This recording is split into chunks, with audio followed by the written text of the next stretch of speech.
The council chamber was silent. Too silent. Ambassador Hana stood at the center of the vast room, surrounded by thousands of alien representatives. Some had scales, others had fur, and some were made of light itself. All of them were staring at her. High Arbiter Velshanis floated above the assembly. The crystalline being's body shimmered with ancient light. Its voice echoed through every mind in the chamber without sound. The debt record has been verified. 3,000 standard years ago, the Veltorian Empire provided sanctuary to human refugees during the Great Exodus. They saved 17 colony ships from destruction. Over 2 million human lives were preserved. Hana kept her face calm, but her heart was racing. She knew where this was going. In exchange, Velshanis continued, humanity swore an oath under the Covenant of Debts. They promised to repay this kindness tenfold when called upon. The Arbiter's gaze fell upon Hana. The Veltorians now invoke this debt. Will humanity honor its word? Murmurs spread through the chamber like wildfire. Some species whispered nervously. Others shifted away from the human delegation. Hana noticed this. She had seen this reaction before. Fear. They were afraid of what humans might do. She stepped forward. We will honor the debt. The room erupted into chaos. Delegates shouted in 1,000 different languages. Some demanded the debt be voided. Others called for restrictions on human military involvement. A few species simply activated their emergency evacuation protocols and left immediately. Hana waited for the noise to die down. When it finally did, she spoke again. Where are the Veltorians now? What threatens them? A hologram appeared in the center of the chamber. It showed star systems burning, planets stripped of all life, fleets of organic ships consuming everything in their path. The Kresh swarm. The parasites have overrun 70% of Veltorian space, an insectoid ambassador explained, its voice clicking nervously. They cannot be stopped. They adapt to every weapon. They consume all biomass. The Veltorians have perhaps 6 months before complete extinction. Other species have tried to help, another delegate added. All have failed. The Kresh cannot be defeated through conventional warfare. The Galactic Council recommends evacuating the Veltorians and abandoning their territory. Hana turned to look at the Veltorian representative. The being was elderly, its skin pale and covered in scars. It looked defeated, broken. It met her eyes with something like desperation. We did not want to invoke the debt, the Veltorian elder said quietly. We know what humans are capable of. We know your reputation. But we have no choice. Our children are dying. Our worlds are burning. Please. Hana walked over to the elder and placed a hand on its shoulder. You saved our people when no one else would. We do not forget. We will save yours. At what cost? A delegate shouted from the upper levels. Humans do not fight wars. They fight extinctions. The last time humans mobilized for war, 3 star systems became graveyards, another added. Do you understand what you are asking them to do? Hana turned to address the full council. You created the Covenant of Debts. You made it sacred law that all debts must be honored no matter the cost.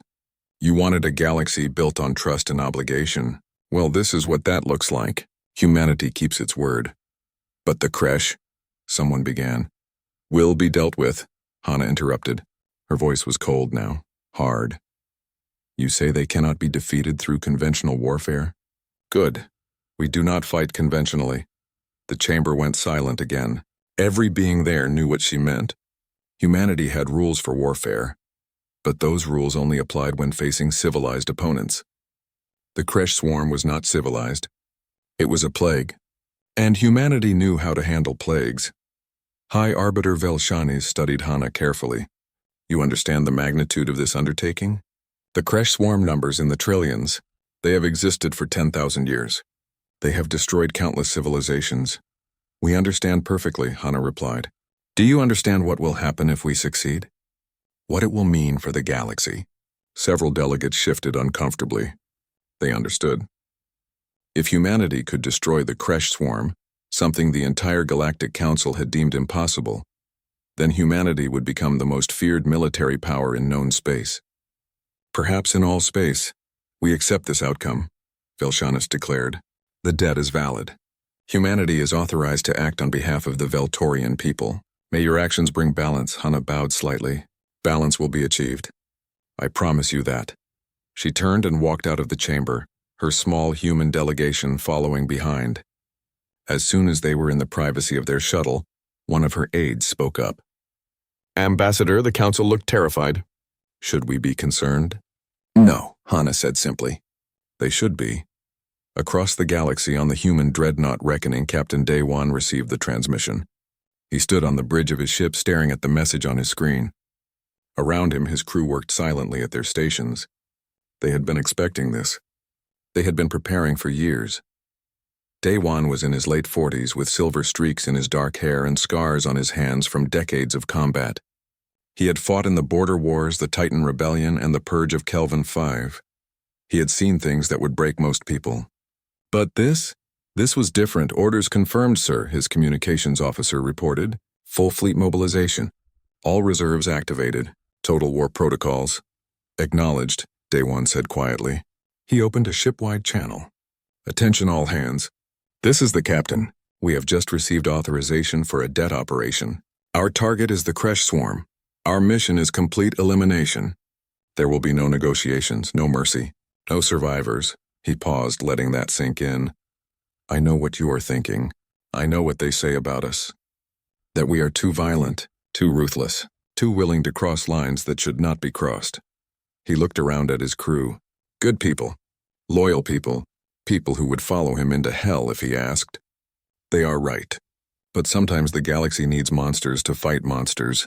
The Veltorians saved our ancestors. Now we save them. Not because it is easy. Not because it is clean. But because we gave our word. The crew erupted in acknowledgement. They understood. This was what humanity did. This was who they were. Day-Wan closed the channel and turned to his tactical officer. How long until the fleet is assembled? 72 hours, sir. Make it 48.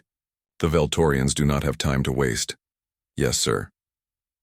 As the reckoning began its journey toward the assembly point, Day-Wan looked out at the stars. Somewhere out there, the Kresh Swarm was consuming worlds, destroying civilizations, spreading like a cancer through the galaxy. They thought they were unstoppable. They were about to learn differently. He whispered to himself, too quiet for anyone else to hear. We are not coming to save them. We are coming to erase you from existence. And across human space, in hidden shipyards and secret stations, the greatest military force ever assembled by humanity began to wake up. Dreadnoughts powered their engines. Carriers launched their fighters. Planet crackers charged their weapons. And in classified research facilities, scientists prepared weapons that would make even allies question if humans had gone too far. The galaxy was about to remember why humanity was left alone. Why no species had dared attack Earth in over 500 years. Why the mere mention of human military doctrine made veteran warriors nervous. The debt would be repaid. And when it was over, nothing would ever be the same again. Admiral Hyunwoo stood in the command center of Luna Station, watching screens that showed the greatest military gathering in human history. Ships appeared from every direction, dreadnoughts that could crack planets, carriers that held thousands of fighters, destroyers built for speed and devastation, and stranger things, secret things, weapons that humanity had promised never to use again. But promises changed when debts needed to be paid. Status report. Hyunwoo ordered. He was a tall man with sharp eyes and a reputation for brutal efficiency. Other admirals planned battles. Hyunwoo planned extinctions. We have 400 capital ships assembled, his aide reported. Another 600 will arrive within 12 hours. Ground forces are at 80% deployment readiness. The Experimental Weapons Division is requesting permission to bring their projects. Hyunwoo nodded. Permission granted. Tell Dr. Yuna I want her personally overseeing deployment. Sir, some of those weapons, they have not been fully tested. The Ethical Board has concerns. The Ethical Board can file their concerns after we win, Hyunwoo said flatly. This is not a war. This is pest control. We use whatever tools are necessary. Across the station in a sterile laboratory, Dr. Yuna was already preparing those tools. She was a small woman with tired eyes and hands that never stopped moving. Around her, screens displayed the biology of the Kresh Swarm in horrifying detail. Organic ships that bred in hours. Soldiers that could adapt to any environment. A hive mind that had existed for 10,000 years. Fascinating, Yuna muttered, zooming in on the neural network structure. They share all information instantly. No individual thought. Just one vast consciousness spread across trillions of bodies. Her assistant, a young man named Tae Yang, looked uncomfortable. Doctor, are you certain about this approach? The bioweapon you are designing. It will cause them immense suffering. Good, Yuna said without looking up. They have caused immense suffering to countless species. Balance requires equal payment. But they might not even understand suffering the way we do. They are a hive mind. Yuna finally looked at him. Then they will learn, quickly. She returned to her work. The weapon she was creating was elegant in its cruelty. A virus that would attack the Kresh neural network. It would not kill them immediately. Instead, it would fragment their consciousness, isolate individuals from the hive mind, force them to experience fear and confusion and pain as separate beings for the first time in their existence. And then it would spread, and spread, and spread. Some called it a war crime. Yuna called it justice. Meanwhile, the Veltorians were being evacuated to human-protected space. Their ships arrived at designated safe zones where human defense platforms stood ready. When the Veltorian leaders saw the scale of human preparations, they were shocked. Elder Peltorin stood on the observation deck of a human station, staring at the fleet assembling outside. Hundreds of warships, each one capable of destroying his entire civilization alone, and they were just a small part of the total force. This is too much, he whispered. We asked for help, not this. Captain Daewon stood beside him. The reckoning had arrived ahead of schedule, and Daewon wanted to personally ensure the Veltorians understood what was about to happen. You invoked a debt, Daewon said calmly. This is what that means to us. But surely you do not need this many ships to defend our remaining worlds? Daewon turned to look at the Elder. His expression was hard. We are not defending your worlds. We are erasing the Kresh from existence. Every ship, every world, every last trace of them. When we are done, the galaxy will not remember what the Kresh looked like. They will only remember that humanity keeps its word. Peltorin felt cold. You speak of genocide. I speak of debt repayment, Daewon corrected. Your people saved 2 million humans. The Kresh have killed billions of your people. By our calculation, we must kill trillions of Kresh to balance the scales. That is insane. That is honor. Daewon walked away, leaving the Elder staring at the fleet in horror. Peltorin realized then what his people had done. They had not asked for help. They had unleashed something far worse than the Kresh. They had given humanity a reason to show the galaxy what they were truly capable of. In another part of human space, young Corporal Tae Yang was preparing with his Marine unit. He was 23 years old, fresh from training, and excited to finally see combat. Around him, veterans checked their weapons with practiced efficiency. First deployment? A sergeant asked, noticing Tae Yang's nervous energy. Yes, Sergeant. I am ready to serve. The sergeant laughed bitterly. You think you are ready? But fighting the Kresh is not like training. They do not stop. They do not retreat. They just keep coming until you are dead or they are. Then we make sure they are dead first, Tae Yang said confidently. That is the spirit. Just remember, kid, we are not the good guys in this story. We are just the ones who keep our promises. Back at Luna Station, Admiral Hyunwoo received a priority transmission from the Galactic Council. He listened to their message with growing annoyance. They were requesting that humanity show restraint, that they consider diplomatic solutions, that they remember the value of all life. He deleted the message without responding. Dr. Yuna, he said over the comm, how long until your weapon is ready? 72 hours for full production. But I can have a prototype ready in 24. Do it. I want to field test it immediately. Understood, Admiral. Hyunwoo pulled up tactical displays of Kresh-occupied space. 70 star systems, all completely infested. Trillions of Kresh organisms, all connected through their hive mind. A force that had destroyed dozens of civilizations. A force that the entire Galactic Council had declared unstoppable. He smiled coldly. You have never faced humanity before. His tactical officer approached nervously. Sir, we are receiving reports that some allied species are withdrawing their support. They are concerned about our methods. Let them withdraw. We do not need their support. We do not need their approval. We need them to stay out of our way. Yes, sir. Also, the Kresh appear to be aware of our mobilization. They are consolidating their forces. Good. It will make them easier to kill. As the human fleet prepared to depart, Ambassador Hana sent one final message to the Galactic Council. It was brief and cold. To all members of the Galactic Council, humanity is honoring a debt sworn 3,000 years ago. We are doing what you could not or would not do. We are eliminating the Kresh swarm. Do not interfere. Do not attempt to negotiate on their behalf. Do not send observers. This is not your war. This is our obligation. You asked us to honor the covenant of debts. We are, completely, absolutely, without mercy or hesitation. When this is over, the Veltorians will be safe. The Kresh will be extinct, and the galaxy will remember what it means when humanity gives its word. Stay out of our way. The message ended. Across the galaxy, species that had existed for millions of years felt something they rarely experienced. Fear. Not fear of the Kresh. Fear of what humanity was about to do to them. Admiral Hyunwoo gave the order. All ships begin jump sequence. Destination Kresh space. Rules of engagement. Weapons free. Target priority everything. The fleet began to move. Hundreds of warships all pointed at the same destination, all carrying the same message, all ready to show the Kresh swarm what happened when you threatened someone humanity had sworn to protect. Captain Daewon watched from the bridge of the reckoning as the fleet entered formation. Around him, his crew worked with quiet focus. They knew what was coming. They knew what they would have to do. Some of them had doubts. Some of them wondered if they had become the monsters they once fought against. But all of them would do their duty, because that was what it meant to be human, to keep your word no matter the cost, to honor your debts no matter how dark the path, to protect those who had protected you, even if it meant damning yourself in the process.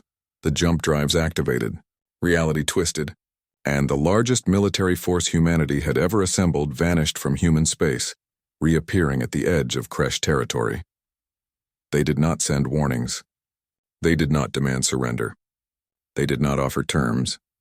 They simply began killing. The first Kresh world died in 6 hours. Orbital bombardment turned its surface into molten glass. Bioweapons poisoned its atmosphere. And when it was over, nothing remained. Not a single Kresh organism. Not a single structure. Just a dead ball of rock that would never support life again. It was the first of many.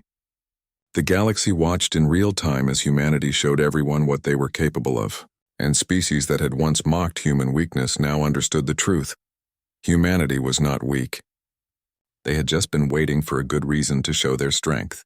Now they had one, and nothing would ever be the same.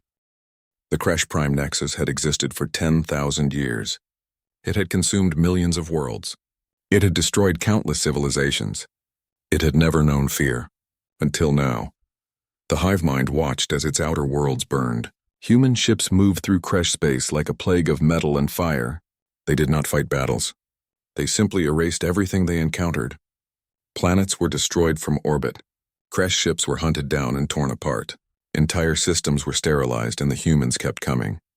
Captain Daewon stood on the surface of a dead Kresh world, watching his marines work. Around him, the planet's surface still smoked from the bombardment. Everything was ash and ruin. His soldiers moved through the wasteland in full combat armor, hunting down any surviving Kresh organisms. Corporal Tae Yang was among them. This was his third landing operation, and the excitement he had felt before was long gone. Now he just felt sick. The Kresh they were killing were not soldiers. They were workers, breeders, young ones. They tried to run.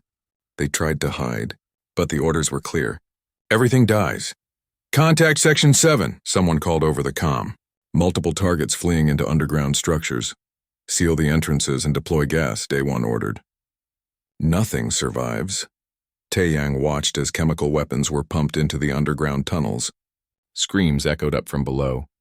The Kresh could scream. He had not known that. He wished he still did not know. Sir, Taeyang said quietly, approaching Daewon. Some of these Kresh, they are not fighting back. They are just trying to escape. Daewon turned to look at him.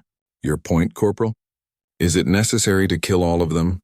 The ones who are not aggressive? Yes. But sir, they are all part of the hive mind, Daewon interrupted.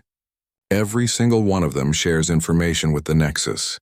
Every experience, every memory, every death. If we show mercy to even one, the Nexus learns from it. It adapts, it survives. Our mission is extinction. That means all of them. Do you understand? Taeyang nodded slowly. Yes, sir. Good, now get back to your squad. As Taeyang walked away, Daewon felt a familiar weight in his chest. He had given that same speech a dozen times already. Each time he saw the same look in young soldiers' eyes. The moment they realized what kind of war this was. The moment they understood what they were becoming. He pushed the feeling away. There would be time for guilt later. Right now there was work to do. In orbit, Commander Boram led her fighter wing on a deep strike mission. They were hunting Kresh breeding ships, massive organic vessels that could produce thousands of new Kresh soldiers every day. Intelligence had located a cluster of them hiding in a nebula. All wings weapons free, Boram ordered. Remember, these ships are not armed. They will try to run. Do not let them. Her fighters dove into the nebula, their sensors cutting through the gas clouds. The breeding ships appeared on their screens, already trying to flee. They were huge and slow and helpless. Boram locked onto the nearest one and fired. Missiles streaked across space and punched into the organic hull. The ship shuddered and began to break apart. Inside, thousands of Kresh young died before they could even be born. Good kill, one of her pilots reported. Moving to next target, the massacre continued. One by one, the breeding ships were destroyed. By the time Boram's wing left the nebula, nothing remained but debris and organic matter floating in the void. Command, this is Boram. Mission complete. All targets eliminated. Acknowledged. Admiral Hyunwoo's voice came back. Return to carrier for rearm and refuel. You will launch again in 4 hours. Boram acknowledged and led her wing home. As they flew through space, one of her younger pilots spoke over a private channel. Commander, do you ever think about what we are doing? About what this makes us? Boram was quiet for a moment. Every day. And I keep flying. Because someone has to do this. Because the Veltorians need us. Because humanity gave its word. The galaxy can judge us later. Right now, we have a job to finish. Meanwhile, Dr. Yuna was watching her bioweapon work in real time. The virus had been deployed on 3 Kresh worlds, and the results were exactly as she had predicted. The Kresh hive mind was fragmenting. Individuals were being cut off from the Nexus, forced to experience isolation and fear for the first time. Fascinating, she muttered, watching the data streams. They are trying to adapt, but the virus mutates faster than they can respond. It is spreading through their neural network like wildfire. Doctor, her assistant said nervously, we are receiving reports from the infected worlds. The Kresh they are suffering. Badly. Good. But some of them are showing signs of individual consciousness. They are trying to communicate. To surrender. Yuna finally looked away from her screens. And what do you want me to do about that? I thought, maybe we could study them.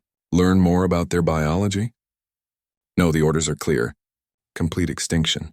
No exceptions. No survivors. But if they can develop individual consciousness, does that not mean they could be saved? Rehabilitated? Yuna stood and walked to her assistant. She was not angry. She was tired. Let me explain something to you. The Veltorians saved 2 million humans 3,000 years ago. Those humans went on to have children. Who had children who had children. Do you know how many people are alive today because of that one act of kindness? Over 40 billion. 40 billion people owe their existence to Veltorian mercy. She gestured at the screens. The Kresh have killed trillions. They have destroyed entire species. They have consumed worlds. And now, when they are finally facing extinction themselves, they suddenly develop consciousness? Suddenly want to talk? No, they had 10,000 years to choose a different path. They chose predation. Now they face the consequences. The assistant was quiet. Yuna returned to her work. On another infected world, Corporal Tae-Yang encountered something that would haunt him forever. His squad had been clearing out a Kresh structure when they found a group of Kresh that had been cut off from the hive mind by Dr. Yuna's virus. These Kresh were different. They cowered in corners. They made sounds that almost seemed like pleading. When the Marines entered, they did not attack. They ran. Hold fire, Tae-Yang ordered instinctively. Negative, his sergeant overrode.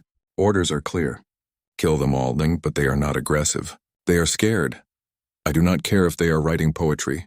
Orders are orders. Open fire. The other Marines hesitated, looking at Tae-Yang. He was popular among the younger soldiers. If he refused, others might follow. The sergeant saw this and raised his own weapon. Tae-Yang made a choice. He lowered his rifle. I cannot do this. 2 other Marines lowered their weapons as well. The sergeant cursed and reported the situation to command. Within minutes, Captain Daewon arrived personally. He looked at the cowering Kresh, then at Tae-Yang and the others. You are refusing a direct order? Daewon asked quietly. Sir, these Kresh are not a threat. They have individual consciousness. They are sapient. Killing them would be murder, not warfare. Daewon pulled out his sidearm and shot one of the Kresh, then another. Then another. The creatures died without fighting back, their strange cries echoing in the structure. When all of them were dead, he turned back to Taeyang. There is no such thing as an innocent Kresh. Every one of them was part of the hive mind that killed trillions. Every one of them participated in genocide. The fact that they are now individuals does not erase their crimes. It just means they get to understand what they are dying for. He holstered his weapon. You three are relieved of duty. Return to the ship. You will face disciplinary action for refusing orders. Yes, sir, Taeyang said quietly. As they left, Daewon felt the weight on his chest grow heavier. More good people breaking under the strain, more soldiers losing their innocence. This was the cost of honor. This was the price of keeping your word. He looked at the remaining Marines. Anyone else have objections? Silence. Then finish the sweep. While humanity's ground forces did the brutal work of extermination, Admiral Hyunwoo coordinated the larger strategy. The Kresh Nexus was adapting, pulling its forces back to more defensible positions, trying to buy time to develop countermeasures. But it did not matter. Humanity had more ships, more weapons, more willingness to do whatever it took. Status report, Hyunwoo ordered. 43 Kresh systems have been sterilized. Enemy forces are retreating to their core worlds. Intelligence suggests they are trying to establish a defensive perimeter. Then we break it. Deploy the quantum bombs. I want their dimensional storage pockets collapsed. Cut off their ability to breed and resupply. Sir, using quantum bombs on that scale could destabilize local spacetime. There could be unforeseen consequences. There will be unforeseen consequences if we let them survive. Deploy the bombs. Yes, sir. Commander Boram received the new orders with grim determination. Quantum bombs were humanity's most destructive conventional weapon. They did not just destroy matter. They erased it from existence. And when deployed against the Kresh dimensional pockets, they would kill untold trillions of Kresh young before they could even be born. Her wing launched on what they called the sterilization run. They flew deep into Kresh space, dodging organic defense platforms and swarms of Kresh fighters. When they reached the target coordinates, they released their payload. The quantum bombs activated. Reality screamed. Dimensional pockets collapsed. Lieutenant Jiwoo stared at her screen in disbelief. She was an intelligence officer assigned to the human fleet, and her job was to analyze Kresh communications and biological data. What she had just discovered would change everything. Or it should have. Commander, she called out to her superior. I need to speak with Admiral Hyunwoo immediately. What did you find? The Kresh. They were not always like this. I found records in their organic database. 10,000 years ago, they were a peaceful species. They were scientists and artists. Then an ancient race tried to uplift them, to connect their minds for better cooperation. The experiment failed. It created the hive mind. They are victims, sir. They did not choose this. The commander looked at her data carefully. This is verified? Triple-checked. The Kresh swarm is a weapon created by accident. Every atrocity they have committed, every world they destroyed, it was not really them. It was the hive mind controlling their actions. Get this to the Admiral immediately. Jiwoo transmitted her findings directly to the flagship. She waited for a response, expecting the campaign to pause, expecting humanity to reconsider. Surely this information mattered. Admiral Hyunwoo read her report while sitting in his command chair. Around him, his staff worked at their stations, coordinating the destruction of yet another Kresh world. He read the entire document twice. Then he set it aside. Sir, his aide asked. The intelligence report about the Kresh origins? I read it. Should we inform the fleet? Adjust our operational parameters? No, the aide blinked. Sir? Hyunwoo stood and walked to the viewing port. Outside, human ships were firing on Kresh positions. Each shot killed thousands. The Det does not care about their history. It only cares about balance. The Veltorians suffered. The Kresh caused that suffering. Whether they chose to or not is irrelevant. The debt must be paid. But, sir, if they are victims themselves, then they are victims who killed trillions of other victims. Hyunwoo interrupted. Their tragedy does not erase the tragedies they caused. We are not here to judge who deserves sympathy. We are here to honor a debt. Continue operations as planned. Jiwoo received his response and felt sick. She had expected better. She had expected humanity to show some compassion. Instead, they showed only cold calculation. She thought about requesting a transfer, about refusing to participate further. But she knew it would not matter. The machine of war would keep running with or without her. Across the fleet, Corporal Taeyang sat in the brig of the Reckoning. He had been confined there after refusing orders. 2 other Marines sat with him. They did not talk much. What was there to say? The door opened. Captain Daewon entered. "On your feet," he ordered. They stood. Daewon looked at each of them in turn. "You refused a direct order in a combat zone. In any other circumstance, you would face execution. However, given the nature of this campaign and the psychological strain involved, I am willing to offer an alternative." "Sir?" Taeyang asked. "You will be discharged from military service immediately. You will return to Earth. You will never speak publicly about what you saw here. In exchange, your records will show an honorable discharge due to medical reasons. Accept these terms or face court-martial." "We accept," Taeyang said immediately. The other 2 nodded. "Good. You will leave within the hour." Daewon turned to go, then paused. "For what it is worth, I understand why you refused. What we are doing here is monstrous. But sometimes honor requires us to become monsters. You are too good for this work. Be grateful for that." He left. Taeyang sat back down, feeling a strange mix of relief and guilt. He was being saved from this nightmare, but his brothers in arms would continue fighting, would continue killing, would continue losing pieces of their humanity. Meanwhile, Elder Peltorin was having a similar crisis of conscience. He watched broadcasts from the front lines, seeing the scale of destruction humanity was unleashing. Entire Kresh worlds were being turned into lifeless rock. Dr. Yuna's bioweapon was causing unimaginable suffering. Human soldiers were killing Kresh that showed no aggression. He could not stay silent anymore. He requested a meeting with Ambassador Hana. She agreed, and they met in a neutral conference room on a human station. "Ambassador," Peltorin began, "I need to speak with you about the campaign." "Go ahead. This has gone too far. You have done enough." "More than enough.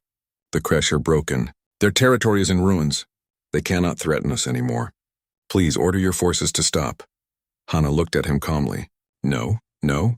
Just like that? You will not even consider it? There is nothing to consider. You invoked an ancient debt. We are repaying it according to our customs. When the Kresh are completely extinct, the debt will be balanced, not before." "Your customs are insane," Peltorin shouted, his composure breaking. "You are committing genocide.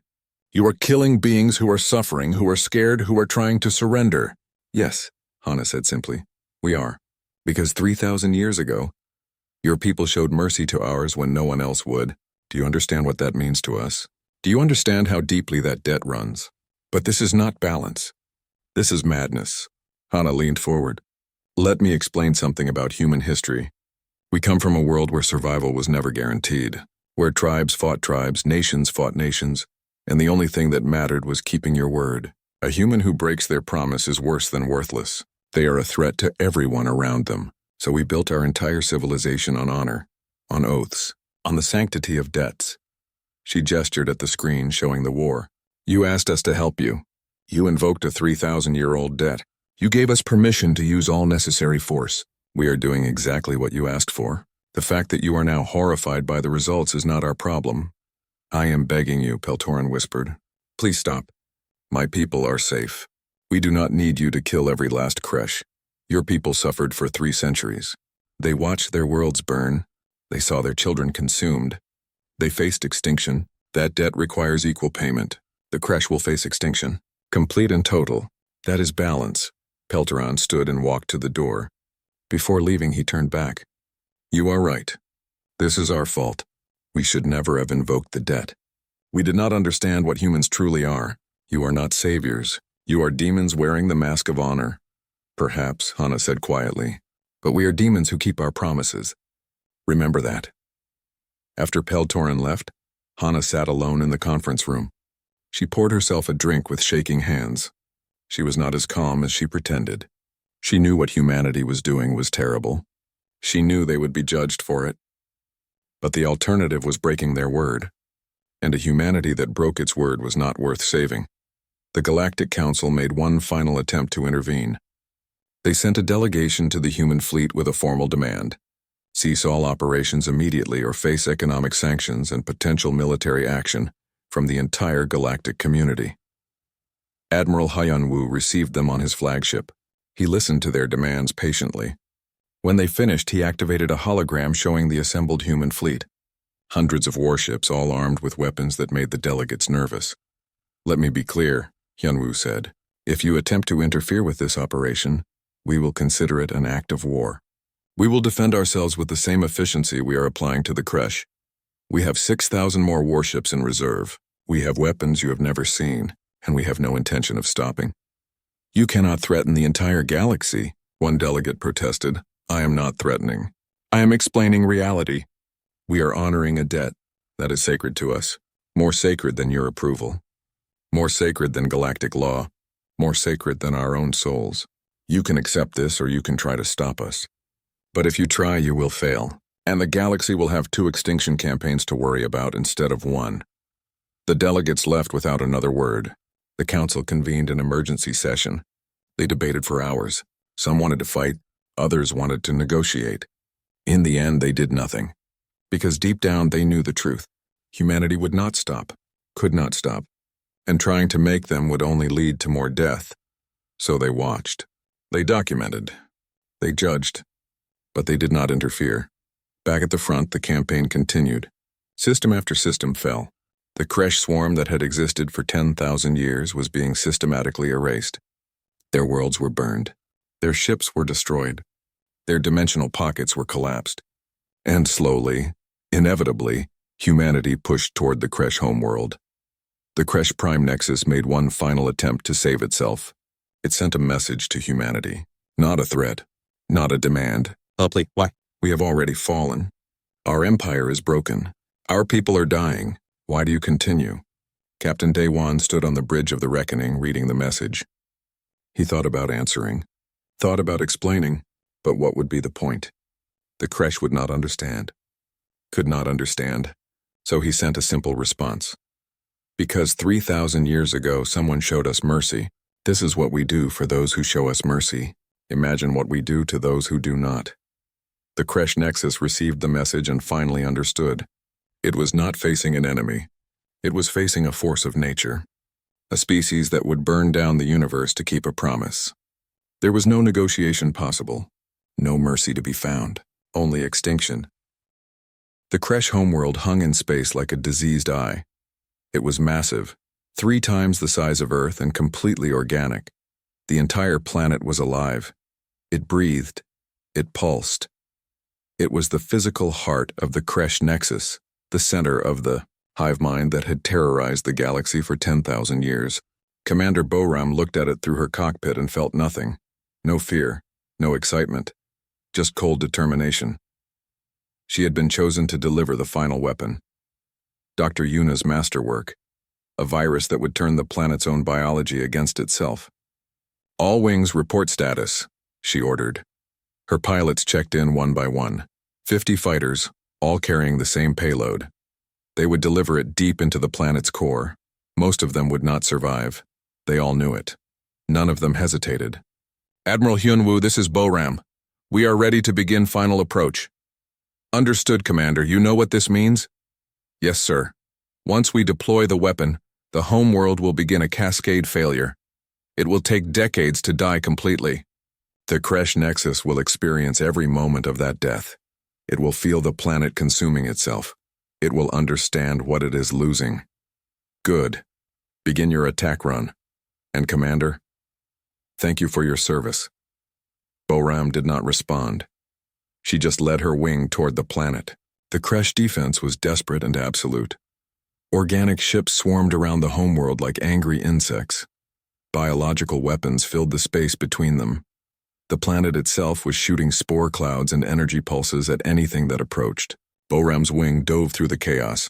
Fighters exploded around her. She heard her pilots dying over the comm, their final words calm and professional. They had accepted this. They were buying time for her to reach the target. "Boram, you are clear," one of her pilots shouted. "Go!" Go now! She pushed her fighter to maximum speed and dove toward the planet's surface. The organic defense systems tracked her, firing everything they had. Her shields failed. Her hull began to burn. But she kept going. At the last possible moment, she released her payload. The weapon punched through the planet's crust and burrowed deep into its core. Boram tried to pull up, but her fighter was too damaged. She crashed into the surface and everything went black. Deep in the planet's core, Dr. Yuna's weapon activated. The virus began spreading through the homeworld's biological systems. It rewrote genetic codes. It corrupted neural pathways. It turned the planet's own processes against itself. The Kresh Prime Nexus felt it immediately. Pain. Pure, absolute pain. The planet was eating itself. The hive mind that had existed for 10 millennia was fragmenting. Individual Kresh across the homeworld began to scream. Captain Day Wan watched from orbit as the planet's surface began to change. Organic structures collapsed. Vast sections of the surface started to rot. The whole world was dying, and it would take decades to finish. "Sir," his tactical officer reported, "we are detecting Kresh ships attempting to evacuate the homeworld. Orders? Destroy them all. Nothing leaves that planet alive." Human warships opened fire. Kresh vessels trying to escape were torn apart. Some managed to jump to other systems, only to find human forces waiting for them. There would be no escape. No survivors. The debt required total extinction. Admiral Hyunwoo stood in his command center, watching the end of the Kresh swarm. Around him, his staff worked silently. They had been fighting for 6 months. They had killed trillions. They had committed acts that would be remembered as either the greatest act of loyalty in galactic history or the most terrible war crime ever committed. "Admiral," his aide said quietly, "we are receiving a final message from the Kresh Nexus." Hyunwoo nodded. "Play it." The message was simple. "Why? We have already fallen. Why do you continue when we have already died?" Hyunwoo thought about responding. Then he remembered what Captain Day Wan had said. He sent the same answer. "Because 3,000 years ago, someone showed us mercy. This is what we do for those who show us mercy. Imagine what we do to those who do not." The Kresh Nexus sent one final pulse of understanding through its dying network. It finally comprehended what it was facing. Not warriors, not conquerors, but something far more terrifying. Beings who would honor their promises no matter the cost. Beings who would commit genocide not out of hatred, but out of loyalty. The Nexus's last thought was almost peaceful.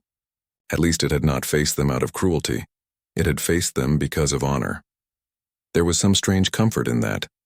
Then the Nexus fragmented completely. The ancient consciousness that had terrorized the galaxy for 10,000 years simply ceased to exist.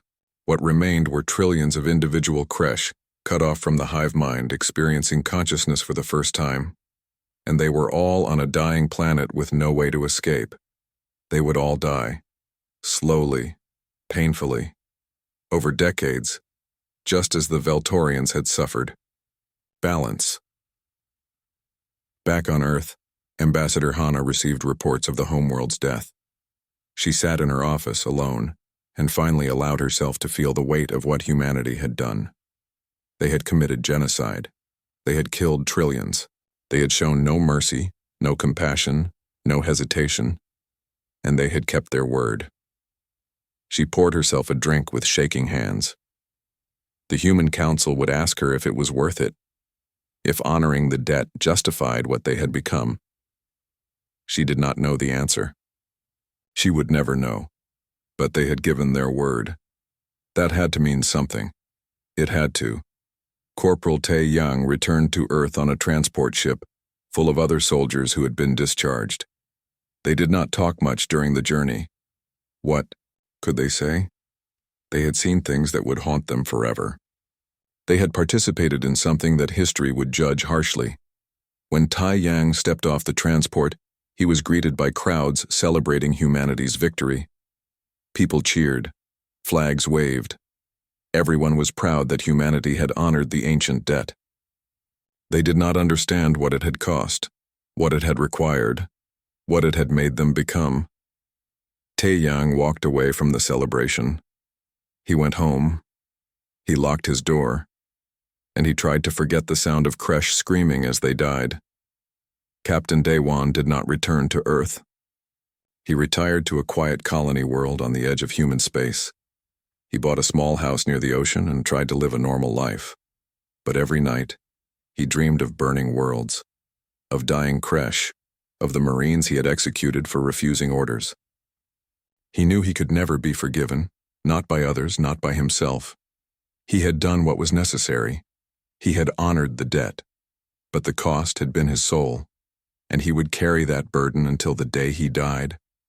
Dr. Yuna continued her research. She was promoted to head of human xenobiology. Her bioweapon was studied and replicated, added to humanity's arsenal of terrible weapons. She told herself it was for defense, for deterrence. But she knew the truth. She had created something that would make species across the galaxy fear humanity forever. She wondered if that had been the real purpose all along. Admiral Hyunwoo was promoted to Supreme Commander of Human Forces. He became the face of humanity's military might. Other species trembled when they heard his name. His tactical doctrine was studied in every military academy in the galaxy. He wrote one final report about the Kresh campaign. In it, he said something that would be quoted for generations. Let this be a lesson to the galaxy. Humanity keeps its word. We honor our debts completely, absolutely, without mercy or hesitation. We do not forget those who help us, and we do not forgive those who threaten them. Heaven help those who test us. The Galactic Council quietly amended the Covenant of Debts. A new clause was added. Debts involving humanity could be voluntarily voided by either party before invocation. No one wanted to be the next species to give humanity a reason to mobilize. No one wanted to see what humanity would do if someone actually attacked them directly instead of attacking their allies. The Veltorians were safe, their civilization rebuilt. They thrived under human protection, but Elder Peltoran never forgot what his people had unleashed. He spent the rest of his life working to ensure no other species would ever invoke a debt with humanity again. The cost was too high, the price too terrible. Years passed. The galaxy slowly forgot about the Kresh. They became a cautionary tale, a warning. The species that had terrorized countless civilizations for 10,000 years was now just a story parents told their children. Be good, or the humans might come for you. But humanity did not forget. They never forgot. They built a memorial on Luna, listing every Veltorian who had died to the Kresh. And beside it, they built another memorial. This one listed the Kresh worlds destroyed, the Kresh killed, the cost of honoring the debt. It was a reminder, a warning, a promise. We keep our word, no matter the cost. Then, on a quiet day 20 years after the Kresh extinction, a message arrived from the edge of explored space. It was from a desperate species called the Torvani. They were being invaded by an unknown enemy. They had no allies, no hope. They were facing extinction. In desperation, they sent a message to humanity. They did not ask for charity. They did not beg for mercy. They understood how humanity worked. Instead, they offered something else. Help us, the message said. Save our people, and we will owe you everything. We will swear a debt that our children's children will honor. We will give you our loyalty, our trust, our eternal gratitude. Please, you are our only hope. Ambassador Hana read the message in her office. She was older now, with gray hair and tired eyes.